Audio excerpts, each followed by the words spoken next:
Hi everyone, this is acyuta-bhava from Nightlight Astrology, and today we're going to talk about a couple of transits that are perfecting over the weekend. These transits are actually perfecting on Monday into the early part of next week, but I'm thinking that everyone will want to hear about them as they're closing in on that perfect aspect, because you will be definitely feeling it over the weekend. So let's take a look. All right, so the big transits that I'm tracking right now are Venus, as Venus in Gemini is moving through a square to Neptune in Pisces. And then simultaneously, Mercury in Cancer is moving into a square again, did so earlier in the month of July, with Mars in Aries. So two transits back to back right now. Watch how they perfect. If we move this forward just a little bit, Friday, Saturday, Sunday, and then Monday. And here they come on Monday, and I'll just draw them out again so you can see they moved a little bit here. There's Venus perfectly square to Neptune, and there is Mercury perfectly square to Mars. Isn't that an interesting thing that those two transits are happening basically at the exact same time, right? They're also happening while the sun is starting to gradually move into a square with Uranus. I'll be doing a separate video about that particular transit. But this is also happening on Monday under a first quarter moon, which is in Mars's sign of Scorpio, and squares, first quarter moon is a square between the sun and the moon, are of the nature of Mars. In the meantime, what is Mars doing? Mars is arguably the most potent planet in this series of aspects that we're looking at, because Mars is in its own domicile. Mars is overcoming Mercury. It's in what we call the superior position. And so it has a dominant effect over Mercury right now. And Neptune in the meantime, and Venus are in a square with one another, and Neptune has this kind of overwhelming influence over Venus. So I believe that a simple way of talking about this is to say, okay, what is the best that can come out of Mercury and Mars, and then compare it to what is the best that can come out of Venus and Neptune, and then just sort of put it all together, and what's the best possible outcome, best possible world here. Let's do that first, and then we'll do the opposite for, let's say, the worst possible outcome. As always, these are exercises meant to help you start turning the wheels and thinking about the planetary archetypes. And as always, if you are noticing or seeing other patterns or combinations, or there's something glaringly obvious that I'm missing as a possible combination, please mention it in the chat box, because it really is astrology is best learned by comparing notes with each other. So I'd love to hear from you guys too. Now, Mercury, Mars, right? Incisive, critical speech. Investigative, detective work, whether it's chemistry or math, or the investigative nature of Mars Mercury. It's like someone studying physics, or an investigative journalist. On the other hand, it can be like really critical speech. We're going to come around to that in a minute, like say criticism, harshness, stuff like that. Mercury is when you put it with Mars, is about intelligence, articulation. It's about deep, especially Mercury in Cancer, deep, intense, maybe confrontational energies in mind, speech, and in relationships, possibly within the family. And then, what does one hope to get out of something like that? Like, what's the highest possible good that you could imagine? Well, it would be talking about something difficult, or facing or addressing something with a kind of the need for, say, executive decision making, or a strong-minded quality, or an assertive quality, but one that is also emotionally kind or sensitive. Or with Mars in the superior position over Mercury, you could say making the tough but right decision, even when it's emotionally difficult to do so. So the Mars feature says, just do what's right. I know it's not easy. I know there's attachments that you may have. I know that, emotionally you may feel reserved about taking some kind of action, or making some kind of statement, or addressing something proactively. But doing so may be a good thing. Right? It may address something that needs to be addressed. It's like that conversation that you know you need to sit down and have with yourself or with a friend or something like that. And you know it's not going to be easy, but you know you love the person, and so it's better not to let it go. It's better to just talk about it and hope for the best. And the best expression of Mars Mercury to me would be like, an agreed upon strategy, or a difficult but ultimately emotionally rewarding exchange or encounter of some kind. Okay, so that's kind of in the air right now. It's in the air already. I know that I've had some myself recently, and they've not been easy, and but they've been good. I feel like I've been learning and growing from them a lot, and so that's kind of a Mercury Mars maybe best case scenario, or you could say again Mercury Mars best case scenario is getting to the bottom of something with intelligence, and coming to a place of understanding where things come from, where they have their roots. That's a Cancerian thing, to understand the almost like the underpinnings of things emotionally or historically. Those are Cancerian lunar elements. And maybe also growing up, making tough choices, that having to let go of some kind of emotional immaturity. So those would be positive outcomes. Okay, now let's look at Venus Neptune. Well, Venus Neptune, maybe the highest potential for Venus Neptune is going to be some kind of healing or unity within relationships, often with various needs, opinions, or ideas. Venus being in the double-bodied sign of Gemini, right? So different needs, opinions, ideas coming into dialogue, but finding some kind of emotionally inspired unity or some sense of togetherness that can kind of transcend the divisions, or that can make sense out of some degree of chaos or confusion or multiplicity. Or let's also say that Venus square Neptune in general can be about emotional, romantic, sexual healing, or it could be about some greater social form of unity or togetherness and healing. Okay, so those are just some generic things that Venus and Neptune could represent. So when you put those two things together at the same time, pair it with a first quarter moon, in Scorpio, a Mars ruled sign, you get the feeling of meaningful healing encounters in relationships, or social group encounters, or encounters within organizations that are maybe difficult, maybe a little bit contentious, but necessary, and ultimately healing and providing for some kind of important breakthrough. Pride is probably a part of it. I notice within myself lately that, the sun moves into Leo, and the question of like, am I proud or am I generous? And they're not always the same thing. You know what I mean?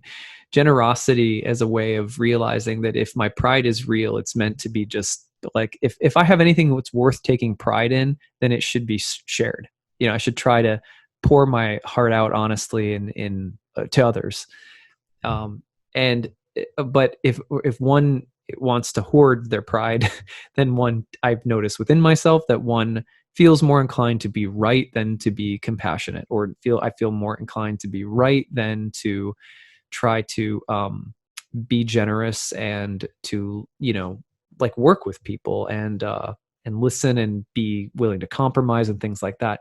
So and the pride that takes a stand, that's too mighty to compromise, that's too mighty to be wrong, may take a topple during such transits.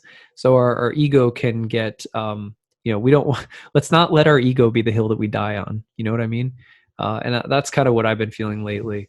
And it's important. I've got in my own chart right now, of course, Pluto's opposing the sun in my birth chart. So it's, there's been some good lessons about the ego in there. So, and these are things that we also, one thing that you can see during this time is like, I love you more than I care about being right. I think I care about you more than I care about being right. At the end of the day, in Bhakti, we say that, enlightenment is not a journey towards like truth. It's not like passing the ultimate SAT where suddenly you know everything, and then it's your knowledge that somehow props you up and delivers you to enlightenment. we say like what delivers us to enlightenment is that we is love, right? And that the byproduct of love is knowledge of truth, and that love comes first, and that a sign of our progress in spiritual life is not our outrage or our frustration or our feeling of being misunderstood or our feeling of need to be right. It's our feeling that I can't stand to not see and feel and love the best in people.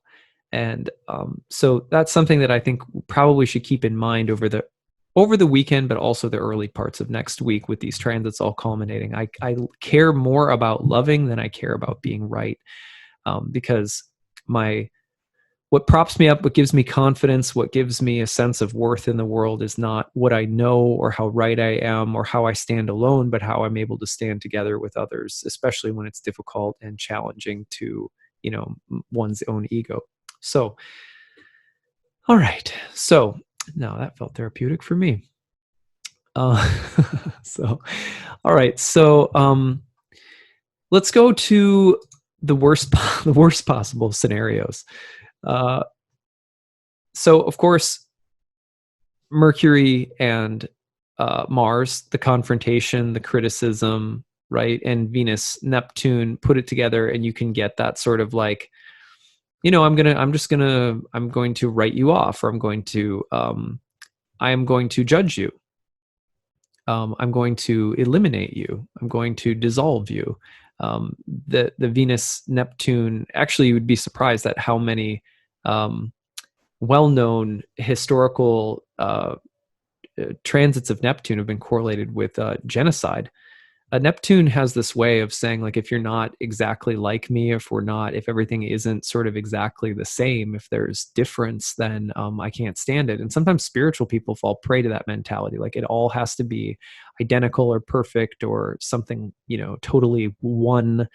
And there in that can be this really staggering intolerance of diversity and especially of darkness. Oftentimes the insistence upon unity is an insistence upon images of the light, but if it's rooted in intolerance toward the dark, then it's not a true picture of unity.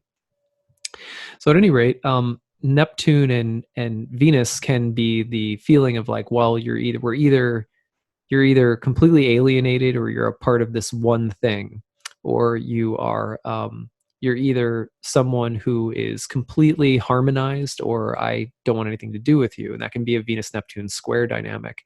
Mercury Mars square can be the same thing. It's about the critical mind and the judging, sometimes more discriminating mind that could be really harsh or critical. So this can be a moment of greater hostility, confrontation, cancellation of one another. We have to be really careful of.